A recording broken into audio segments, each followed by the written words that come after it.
तहे दिल से आप सभी का स्वागत करता हूं। ज्योग्राफी का एक बहुत ही महत्वपूर्ण पार्ट आज हम लोग देखने वाले हैं। बहुत ही महत्वपूर्ण टॉपिक, भारत का सामान्य परिचय और भारत के बारे में, भारत के पड़ोसी जो कंट्री हैं उनके बारे में। भारत जो हमारा देश है, बहुत ही जबरदस्त देश है। ये हमारे एशियन कंट्री का एक पार्ट है, मतलब जो एशिया महाद्वीप है उसका पार्ट है, माफ कीजिएगा, एशिया महाद्वीप का एक पार्ट है। तो एशिया महाद्वीप में बहुत सारे 50 कंट्री आते हैं। उन 50 कंट्री में यानी 50 देशों में सबसे महत्वपूर्ण जो देश है वो हमारा प्यारा भारत है।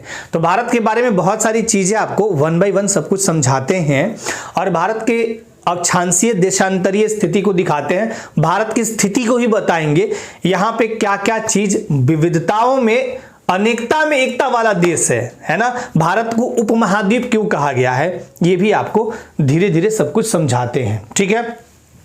चलिए प्रारंभ करते हैं। सबसे पहले तो आपको ये बताते हैं कि यहाँ पे आपको जो दिख रहा होगा ये है हमारा ग्लोब।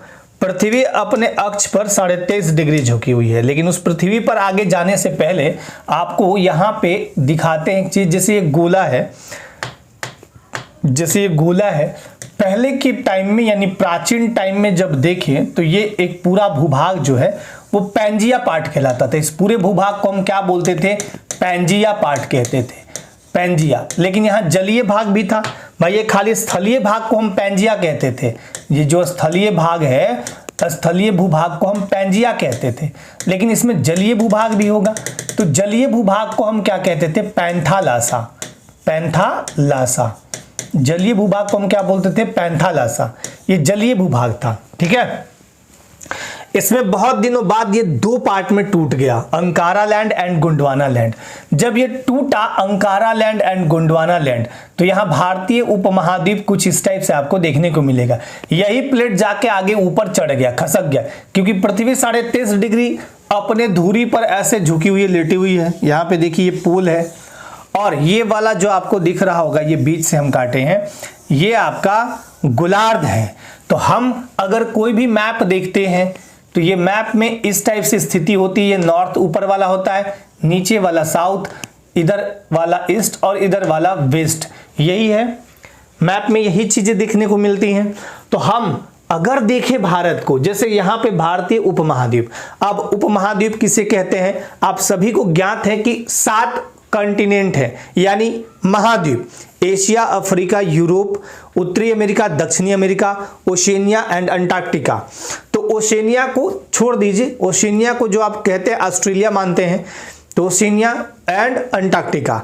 तो इन सब में सबसे इंपॉर्टेंट जो महाद्वीप माना जाता है, सबसे बड़ा जो है, सबसे बड़ा, सबसे ज्यादा जनसंख्या वाला, वो है एशिया। एशिया में कंट्री भी जबरदस्त है, 50 कंट्री हैं जिसमें भारत देश है। तो इस जो महादेश है, जो एशिया महादेश है, इसका सब कॉन्टिनेंट क्या है? भारत। तो भारतीय उपमहाद्वीप को हम बोलते हैं सब कॉन्टिनेंट। अब भारतीय उपमहाद्वीप क्या बोलते हैं, क्यों बोलते हैं? हिमालय पर्वतमाला से ये पूरा घिरा हुआ है। जब इस रेंज को देखिएगा तो ये पूरा ऐसे मिलेगा आपको, ले भाग गया। ये पूरा आपको क्या मिलेगा? ये पूरा भाग ऐसे देखिएगा ना तो पूरा भाग हिमालय का है। पूरा भाग जब देखिएगा तो ये हिमालय का ऐसे आपको देखने को मिलेगा। तो ये पूरा भाग आपको हिमालय का, जब हिमालय को देखिएगा इस टाइप से, हिमालय में भी 4 टाइप से देखने को मिलेंगे। महान हिमालय, ट्रांस हिमालय, उसके बाद महान हिमालय, फिर लघु हिमालय, फिर शिवालिक हिमालय। जो बाद की जो पर्वत चोटियां, जो पर्वतमालाएं हैं वो शिवालिक में आते हैं, सबसे बाद का यानी नवीन है वो। अच्छा, हिमालय क्या एक पर्वतमाला है, बहुत ही यहां से देखिएगा, यहां आपको दिखेगा K2 मिल जाएगा, गॉडविन अस्टीन जिसको बोलते हैं। फिर यहां आपको मिल जाएगा इस जगह पे कंचनजंगा, यहां पे आपको माउंट एवरेस्ट इस टाइप से मिल जाएगा नेपाल तिब्बत में। नेपाल तिब्बत में जब माउंट एवरेस्ट दुनिया की सर्वोच्च चोटी है, ये सारे कहां? हिमालय से आच्छादित ही हमारे सारे कंट्री इधर देखने को मिलेगा। इधर भी हिमालय का पार्ट आपको देखने को मिलेगा। तो हिमालय पर्वतमाला से पूरा भूभाग घिरा हुआ है। अब जब पूरा भूभाग घिरा हुआ है तो यहाँ पे आपको बहुत सारे जगहों पे देखने को मिलेगा। यहाँ हमारा कल्चर, यहाँ पे हमारी रहन सहन बिल्कुल डिफरेंट मिलेगी। तो ये इन कंट्रियों में बिल्कुल डिफरेंट मिलता है, इसलिए हम इसको उपमहाद्वीप बोलते हैं, सब कॉन्टिनेंट। कौन कौन इसमें देश है? तो इसमें 7 देश शामिल हैं। कितने देश? 7 देश। कौन कौन से? भारत, पाकिस्तान, बांग्लादेश, नेपाल, भूटान, श्रीलंका एंड मालदीव। अभी आपको एक एक चीज धीरे धीरे समझाते हैं। फिर से इसको मिटा देता हूं, इसकी कोई जरूरत नहीं है। पैंजिया पैंथालासा को हटाते हैं और अब आपको बहुत अच्छे से समझाते हैं धीरे धीरे चीजों को, तो आपको अच्छे से समझ में आ जाएगा। ठीक है, अब देखिए हमने आपको बोला कि पार्ट टूटा, गोंडवाना लैंड के पार्ट हम माने जाते हैं, माने क्या जाते हैं ही, है ना। और भारतीय उपमहाद्वीप में 7 देश आते हैं। आप जब पढ़िएगा SAARC, South Asian Association for Regional Cooperation, दक्षिण क्षेत्रीय एशियाई सहयोग संगठन, जिसका मुख्यालय नेपाल के काठमांडू शहर में है, इसमें 8 कंट्री आते हैं। कौन कौन से 8 देश आते हैं वो आपको दिखाता हूं। 8 जो देश इसमें आते हैं, सबसे पहले हमारा प्यारा भारत, तो भारत देश आ गया, एक तो ये आ गया। दूसरा बगल का जो भाई है जिसको हम हटा दिए, पाकिस्तान। फिर है बगल में अफगानिस्तान, उसी में, हालांकि अफगानिस्तान सबसे बाद में जुड़ा, चलिए हम लिख देते हैं अफगानिस्तान, अफगानिस्तान। ठीक है, उसके बाद ये बगल वाला जिसे भारत हो गया पूरा भारत, इसके बाद पाकिस्तान, अफगानिस्तान। अब इधर आइए, चाइना को नहीं लेना है, नेपाल, नेपाल के जस्ट बगल में आपको यहां पे मिलेगा भूटान, भूटान, भूटान के ठीक बाद नीचे म्यांमार मिलेगा, नहीं लेना है। बांग्लादेश लेना है, कितना हो गया, 3 3 6 हो गया, 8 पुराना है। फिर नीचे ये तो श्रीलंका अच्छा देश है, इधर मालदीव है, तो हम लेंगे श्रीलंका एंड मालदीव को, श्रीलंका एंड मालदीव। तो इतने कंट्री हैं हमारे, 8 कंट्री, भारत, पाकिस्तान, अफगानिस्तान, नेपाल, भूटान, बांग्लादेश, श्रीलंका, अफगानिस्तान, सार्क देशों में शामिल हैं। जो हमारे भारत से सटे हुए कंट्री हैं, तो 7 स्थलीय देश हैं और 2 जलीय देश हैं। 7 स्थलीय देश कौन कौन से हैं, यहां से देखिए, Pakistan, Afghanistan, China, Pakistan, Afghanistan, China, Nepal, Bhutan, Myanmar, Bangladesh. याद हुआ नहीं हुआ, देखिए पाकिस्तान, अफगानिस्तान, चाइना 3 हो गया, नेपाल 4 हो गया, भूटान 5 हो गया, इधर म्यांमार 6 हो गया, बांग्लादेश 7 हो गया। फिर से नहीं याद हुआ, यहां देखिए पाकिस्तान, अफगानिस्तान, चाइना पूरा ऊपर में हो गया, यहां चीन भी दिख रहा होगा आपको, नेपाल, भूटान, इधर में म्यांमार, इधर में बांग्लादेश। तो 1 2 3 4 5 6 7 स्थलीय देश हो गए, और 2 जलीय देश में श्रीलंका है और इधर मालदीव है। तो हमारे 7 सटे हुए 9 कंट्री हैं। जब स्थलीय भूमि का देखिएगा, यहां पे मैं लिख भी देता हूं, स्थलीय जो कंट्री हैं वो हमसे जुड़े हुए हैं 7। स्थलीय देश कितने जुड़े हुए हैं, 7। और इन 7 के साथ जब देखिएगा, अच्छा जलीय देश कितने हैं, 2, जलीय देश 2, तो 7 और 2 9। मैंने आपको कहा कि सार्क में 8 कंट्री आते हैं, भारत को लेके कितना हो जाएगा, 10, 8 हो गए, तो 2 कौन हटा, मार पीटे वाले, वो चाइना चाउम फमुम करते रहेगा, लड़ते रहेगा। उधर अरुणाचल प्रदेश में जाके वहां सब अपना दावा करेगा कि मेरा है, हथियाने लगता है, अरुणाचल प्रदेश में जाके उधर हथियाना शुरू कर देगा, तो वो कहेगा। और दूसरा रखेगा म्यांमार, म्यांमार नाव पितो मार, नाय पिता इसकी राजधानी है, तो म्यांमार मार वर्ड लगा हुआ, हटाओ भाई इसको, हटाओ, नहीं रखेंगे। और चाइना हमसे बहुत जबरदस्त झगड़ा करता है, पाकिस्तान झगड़ा करता है तो उसको सटिया देते हैं, है ना। तो इसलिए 8 कंट्री आपको याद रखना है। 15,107 कह लीजिए, 15,107, यानी हमारे से लगा है 15,106 पॉइंट, सॉरी 15,106.7 किलोमीटर, ये हमारा स्थलीय सीमा है। यानी हम 7 देशों के साथ जितना सीमा निकाल रहे हैं, अभी आपको वो भी दिखाएंगे। 15,106.7 और 75,16.6, 75,16.6 किलोमीटर, ये हमारा जलीय सीमा है। अब जब दोनों को जोड़िएगा तो कितना आएगा, 22,623, कितना आएगा, 22,623.30 किलोमीटर। जेपीएससी द्वारा क्वेश्चन पूछा जा चुका है कि बताइए कुल ये कितना है, कुल जो सीमा है वो हमारा इतना साझा होता है बगल के कंट्री से। सीमा मतलब समझते हैं ना, जितना दूर तक लगा है वो कितना किलोमीटर तक है। जैसे आपको दिखाते हैं, सबसे कम जो भारत देश का सीमा लगा है वो लगा है अफगानिस्तान के साथ, मात्र 106 किलोमीटर। कितना लगा है, 106 किलोमीटर। मजा आ रहा है ना आप लोगों को, कोई दिक्कत तो नहीं है ना, समझ में आ रहा है ना सब कुछ। All okay? एक बार बता दीजिए चैट सेक्शन में। सब कुछ क्लियर, बढ़िया से मजे से समझ में आ रहा है ना? तो सबसे कम जो सीमा लगा है ये देखिए इधर अफगानिस्तान के साथ एकदम थोड़ा सा 106 किलोमीटर का बाउंड्री हम साझा करते हैं। सबसे ज्यादा जो लगा है बांग्लादेश के साथ, डिकचिक डिकचिक डिकचिक डिकचिक, यहां से चलाएंगे एकदम झुक झुक झुक झुक झुक झुक झुक ऐसे ऐसे करके करके, तो बांग्लादेश के साथ लगा है 4097 किलोमीटर या 4097, या ऐसे कह सकते हैं 4096.7 किलोमीटर। क्वेश्चन बहुत बढ़िया से पूछेगा, अभी VBI MCQ भी हम करवा देंगे, लेकिन आप ध्यान से देखिएगा तब मजा आएगा। 4096.7 किलोमीटर सबसे ज्यादा हमारा सीमा जो साझा होता है वो बांग्लादेश के साथ होता है, सबसे कम अफगानिस्तान के साथ। फिर आता है 3488 किलोमीटर हिन्ने से हिन्ने तक, मतलब यहां से यहां पूरा, तो ये चाइना के साथ हम साझा करते हैं। पूरा चाइना या हिमाचल प्रदेश की इस बॉर्डर लाइन तक आता है, यहां से लेके पूरा लद्दाख ऊपर तक पार्ट तक, तो 3488 किलोमीटर। उसके बाद आता है पाकिस्तान। पाकिस्तान यहां से लेके पूरा यहां तक, जब आप देखिएगा पूरा यहां देखिए गुजरात से लेके ऐसे ऐसे ऐसे ऐसे ऐसे ऐसे ऐसे ऐसे गुजरात हो गया, आपका राजस्थान हो गया, पंजाब हो गया, जम्मू कश्मीर हो गया, इस तरफ ऐसे पूरा पाकिस्तान 3323 किलोमीटर ये साझा करते हैं हम। उसके बाद आता है नेपाल 1751 किलोमीटर, यहां से यहां तक साझा करते हैं। फिर भूटान 699 किलोमीटर, म्यांमार के साथ 1643 किलोमीटर, तो इतना हम सीमा साझा करते हैं। इतनी बात आप क्लियर समझ में आ गया होगा आपको अब तक। और जब आप भारत की स्थिति को देखिएगा तो एक तो मैंने बताया गोंडवाना लैंड का पार्ट है भारत, ठीक है। दूसरा आपसे पूछेगा कि बताइए अक्षांशीय और देशांतरीय दृष्टिकोण से, तो मैं आपको पहले बता देता हूं कि जब मैं इसे गोला बीच से काटूंगा तो ये ऐसे, तो ये डुबा बन जाएगा।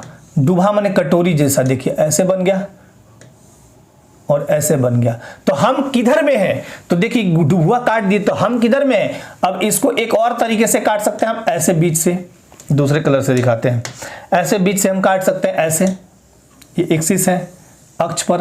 तो अब बताइए हमारी स्थिति तो यहां है इस जगह पे, तो जब हम यहां हैं तो डुबुआ में देखिए यहां, तो ये हो गया उत्तरी गोलार्ध, उत्तरी गोलार्ध। और अगर ऐसे काटते हैं डिकचुक ऐसे, इस टाइप से ऐसे और इस टाइप से ऐसे, दोनों को मिला दिया गोल हो गया। तो हमारी स्थिति फिर भी यहां काटे तो इधर है, यानी यहां पे है, तो हम पूर्वी देशांतर में हैं और उत्तरी अक्षांश में हैं। क्लियर? हम उत्तरी अक्षांश में हैं और पूर्वी देशांतर में हैं। अब आपको यहां पे समझिए, यहां पे मैंने आपको क्या बताया? पूर्वी देशांतर में है और अक्षांशीय दृष्टिकोण से कहां बताया? उत्तरी अक्षांश पर स्थित है। चलिए, ये जो भारत है हमारा प्यारा भारत, यहां पे देखिएगा बिंदु का बात है, ये बिंदु को बोलते हैं, सबसे उत्तरी बिंदु को इंदिराकोल। कहां है इंदिराकोल? आपको कहां देखने को मिलेगा? तो देखिए दिखा देते हैं। इंदिराकोल आपको देखने को मिलेगा लद्दाख में। कहां देखने को मिलेगा? लद्दाख में। इधर जम्मू कश्मीर चेंज कर दीजिए। कहां देखने को मिलेगा? लद्दाख में। सबसे पहले जम्मू कश्मीर एक ही था इसलिए ऐसा। तो सबसे उत्तरी बिंदु इंदिराकोल, यहां है इंदिराकोल। ये देखिए 37 डिग्री 6 मिनट से लेके 8 डिग्री 4 मिनट से लेके ऐसे 37 डिग्री 6 मिनट तक हमारा अक्षांशीय विस्तार है। तो हम कह सकते हैं, क्या कह सकते हैं कि 8 डिग्री 4 मिनट जो हमारा नीचे का पार्ट है वो तमिलनाडु राज्य है। ये कौन सा है? तमिलनाडु। तो तमिलनाडु में कन्याकुमारी है। कन्याकुमारी को केप कमोरिन कह लीजिए, उसके पॉइंट को केप कमोरिन कहते हैं, उसके पॉइंट को। तो तमिलनाडु में हमारा कन्याकुमारी या केप कमोरिन के 8 डिग्री 4 मिनट पर उत्तरी अक्षांश से लेकर 37 डिग्री 6 मिनट उत्तरी अक्षांश तक हम भारत की अवस्थिति है। इंदिराकोल सबसे उत्तरी बिंदु को कहते हैं, लद्दाख में है वर्तमान समय में।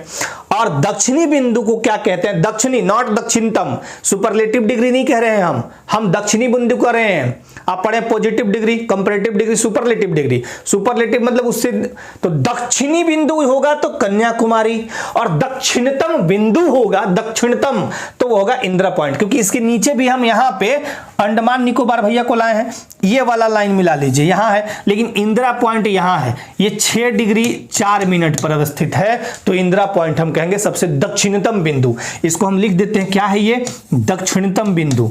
इसके नीचे कुछ भी नहीं है, दक्षिणतम बिंदु। ठीक है, तो दक्षिणतम बिंदु जब भी पूछेगा तो क्या कहिएगा? इंदिरा पॉइंट। दक्षिणी बिंदु पूछेगा तो क्या कहिएगा? कन्याकुमारी। दक्षिणी बिंदु तो क्या कहिएगा? कन्याकुमारी या केप कमोरिन कह लीजिए। अब तो ये हो गया। पूर्वी बिंदु सबसे पूरब में क्या है, तो किबिथु अरुणाचल प्रदेश में है। अब यहां पे जाइए सबसे पश्चिम में, तो गौरमोता गुजरात में है। यहां पे ये वाला पॉइंट, ये देखिए ऐसे नापे हैं हम, तो ये 68 डिग्री 7 मिनट पूर्वी देशांतर से लेकर 97 डिग्री 25 मिनट पूर्वी देशांतर तक स्थित है। ठीक है, गौरमोता गुजरात सबसे पश्चिमी बिंदु है, सबसे पूर्वी बिंदु किबिथु उत्तर प्रदेश में है, सॉरी अरुणाचल प्रदेश, माफ कीजिएगा, अरुणाचल प्रदेश में है। सबसे उत्तरी बिंदु इंदिरा कॉल, सबसे दक्षिणी बिंदु तमिलनाडु में कन्याकुमारी है, और सबसे दक्षिणतम बिंदु इंदिरा पॉइंट यह है ग्रेट निकोबार में। कहां पे है ये, तो ग्रेट निकोबार, ग्रेट निकोबार, अंडमान निकोबार द्वीप समूह पढ़ते हैं ना, तो वहीं पे मिलेगा ग्रेट निकोबार। ठीक है, ग्रेट निकोबार। इतनी बात समझ में आ गई। अब आते हैं इस पूरे भारत का एरिया कितना है, तो 32,87,263 बोलेंगे तो आप लोग घुसिया जाइएगा। 473 वर्ग किलोमीटर, 473। ये कौन कहता है, तो कहता है ISFR रिपोर्ट, भारतीय वन सर्वेक्षण रिपोर्ट जो आता है, India state of forest report 2021-23 वाला, तो उसमें पढ़िएगा तो 469 कर दिया है, 469 ऐसे करके। तो हम उतना नहीं जानते हैं, हम सिंपल लिखेंगे 32,87,263 वर्ग किलोमीटर ये है। भारत के बीचों बीच से ऐसे गुजरता है कर्क रेखा, तो कर्क रेखा 8 राज्यों से गुजरता है। कितने राज्यों से गुजरता है, कर्क रेखा 8 राज्यों से। देखिए कैसे, कर्क रेखा, कर्क रेखा को हम क्या बोलते हैं, 23.5 डिग्री उत्तरी अक्षांश रेखा। कर्क रेखा को क्या बोलते हैं, ये कौन सा रेखा है, तो 23.5 डिग्री उत्तरी अक्षांश, 23.5 डिग्री नॉर्थ को बोलते हैं हम कर्क रेखा, कर्क रेखा, या इसी को हम बोलते हैं इंग्लिश में Tropic of Cancer, Tropic of Cancer. मजा आ रहा है कि नहीं आप लोगों को, एक बार बताइए मुझे, अच्छा लग रहा है, क्लास समझ में आ रहा है या ऊपर ऊपर पार हो रहा है, तो मैं उसी हिसाब से पढ़ाऊंगा ना। एक बार चैट सेक्शन में बताइए फटाफट। तो ट्रॉपिक ऑफ कैंसर, अब यहां पे दिखाते हैं आपको। इसका एक ट्रिक है सिंपल, कर्क रेखा हमारे भारत के 8 राज्यों से गुजरता है। कितने राज्यों, 8 राज्यों से। कौन कौन, तो सिंपल सा ट्रिक लगा लीजिए ना, मित्र पर गमछा झार, मित्र पर गमछा झार। ठीक है, एक बार बताए भी हैं। मी फॉर मिजोरम, त्रा फॉर त्रिपुरा, ठीक है, प फॉर पश्चिम बंगाल, र फॉर राजस्थान, ग फॉर गुजरात, म फॉर MP मध्य प्रदेश, छा फॉर छत्तीसगढ़, और झार फॉर झारखंड, अपना झारखंड। ठीक है, तो ये 8 राज्यों से इस टाइप से गुजरता है। कितने राज्यों से, 8 राज्यों से। ठीक है, कितने राज्यों से, 8 राज्यों से। आप लोग सो तो नहीं गए, कुछ तो पूछ रहे हैं, बताइए कैसा, मजा आ रहा है, सब समझ में आ रहा है। अब आइए, भारत क्या है, एक प्रायद्वीप देश है। भारत क्या है, एक प्रायद्वीपीय देश है। कैसा देश है, प्रायद्वीपीय देश। प्रायद्वीपीय देश का मतलब होता है पेनिनसुला कंट्री, पेनिनसुला, पेनिनसुला क्यों है, देखिए पूरब में बंगाल की खाड़ी, पश्चिम में अरब सागर, दक्षिण में हिंद महासागर। पूरे वर्ल्ड में एक ऐसा कंट्री जिसके नाम पर महासागर का नाम है हिंद महासागर। भारत के 5 नाम नहीं बताए आपको, बताए हैं, अभी बताते हैं। देखिए यहां भारत अर्थात इंडिया, आर्टिकल 1 कहता है, भारतीय संविधान का अनुच्छेद 1 कहता है, India that is Bharat shall be a union of states. हमारा जो भारत है, प्यारा राज्य, प्यारा देश, सॉरी, हमारा जो प्यारा भारत देश है ना, वो यूनियन ऑफ द स्टेट्स है, यानी राज्यों का संघ है। हम राज्यों से मिलके बने हुए हैं, तो ये आर्टिकल 1 में भी कहा गया है। अब भारत कहां पे है, तो उत्तर पूर्वी गोलार्ध में, जैसा कि आपको मैंने अभी दिखाया। उत्तर पूर्वी गोलार्ध में कैसे है देख लीजिए। किधर गया भाई, आ जाओ। उत्तर पूर्वी गोलार्ध में हम कहां है, गोलार्ध। जब गोलार्ध की बात हो तो ये वाला, ये उत्तर में है, चूंकि हम ये पोल ये वाला है, ये है नॉर्थ पोल, और ये है साउथ पोल।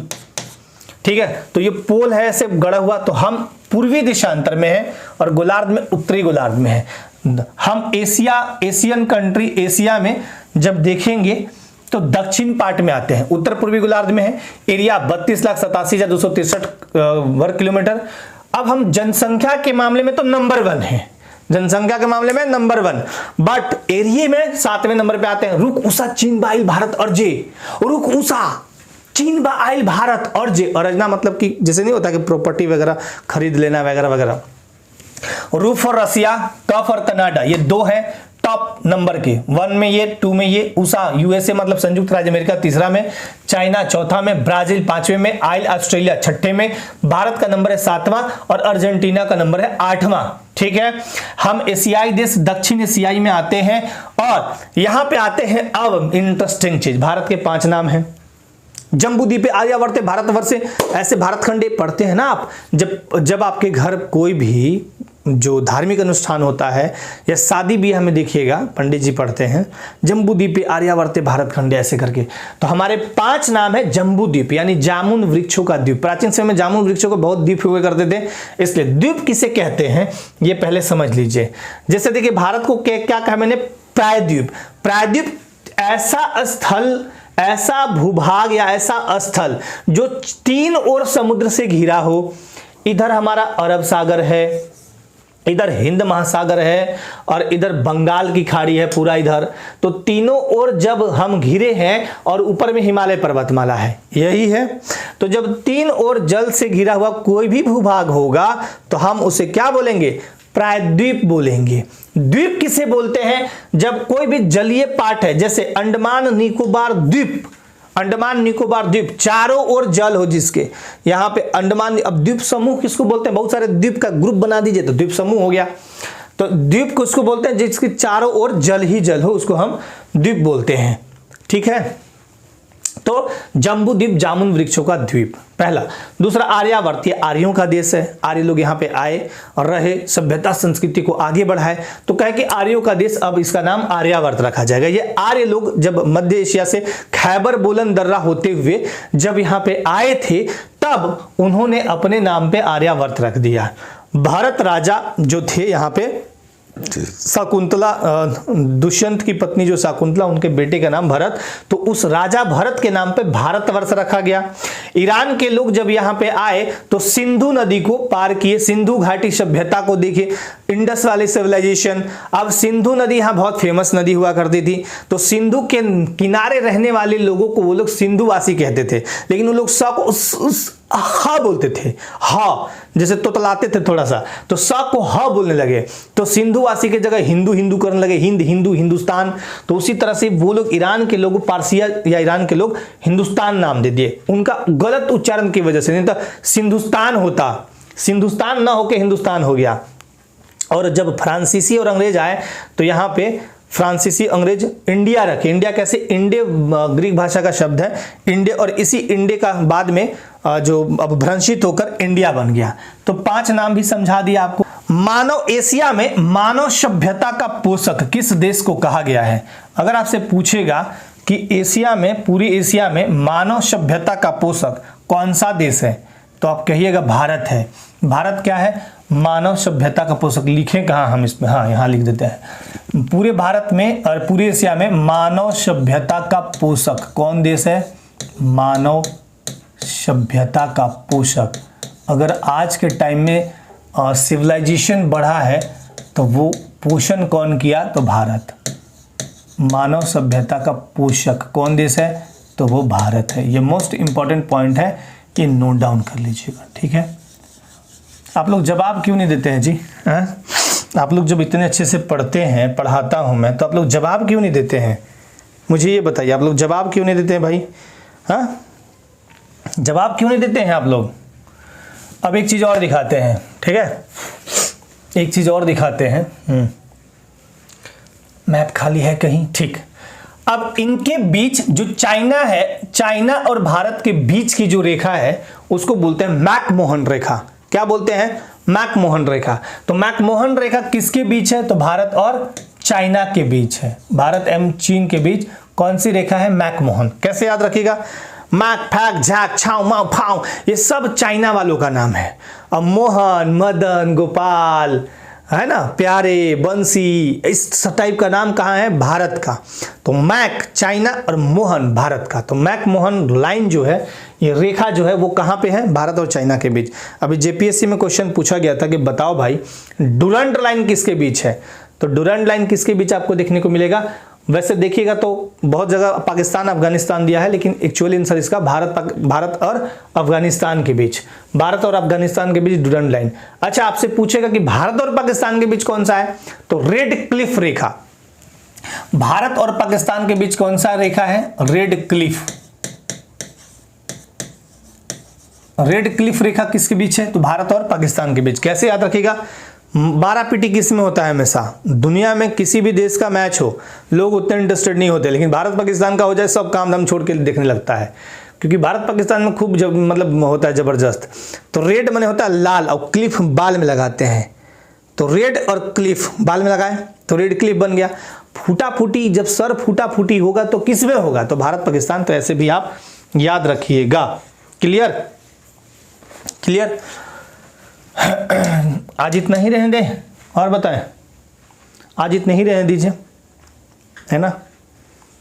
कोई सवाल हो तो पूछिए, फॉर नेक्स्ट क्लास में बताएंगे। इतना तब तक आपको याद करना है, इतना तब तक आपको याद करना है, अच्छे से याद करना है।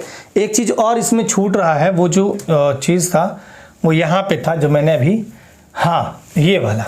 अब हम उत्तर से दक्षिण तक की दूरी लेंगे तो ये दूरी आएगा 3214 किलोमीटर। कितना आएगा? 3214।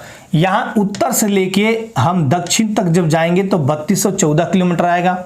और जब पूरब से पश्चिम आएंगे इधर से इधर तो कितना दूरी आएगा? तो ये आएगा 2933 किलोमीटर। तो ये भी आप पॉइंट अच्छे से याद कर लीजिएगा, ठीक है? बस इतना ही याद रहने दीजिए, बहुत ज़्यादा नहीं। अच्छा हाँ, एक चीज़ और इसमें और भी याद करा देते हैं आपको कि ये पूछा जाता है कई बार कि अफगानिस्तान से कौन सा हमारा ये लग रहा है, पाकिस्तान से मेनली पूछते हैं, नेपाल, पाकिस्तान इधर और चाइना, भूटान वगैरह से, कि कौन कौन सा कितने कितने राज्य हमारे लग रहे हैं। तो इसको नेक्स्ट में बताएंगे, तो हौच पौच हो जाएगा। नेक्स्ट में बताएंगे, नेक्स्ट क्लास में एक और क्लास रखेंगे भारत के बारे में, बहुत अच्छे से आपको जूम आउट करके दिखाएंगे, ठीक है? बस आज इतना ही रहने देते हैं। पढ़िए उतना जितना आप इजीली पचा सकें, इतना पहले आपको करना है। और अब आपको टारगेट देते हैं, आज से टारगेट मिलना स्टार्ट। टारगेट आज से आपको देना स्टार्ट मैं करता हूं। थैंक यू सो मच, धन्यवाद।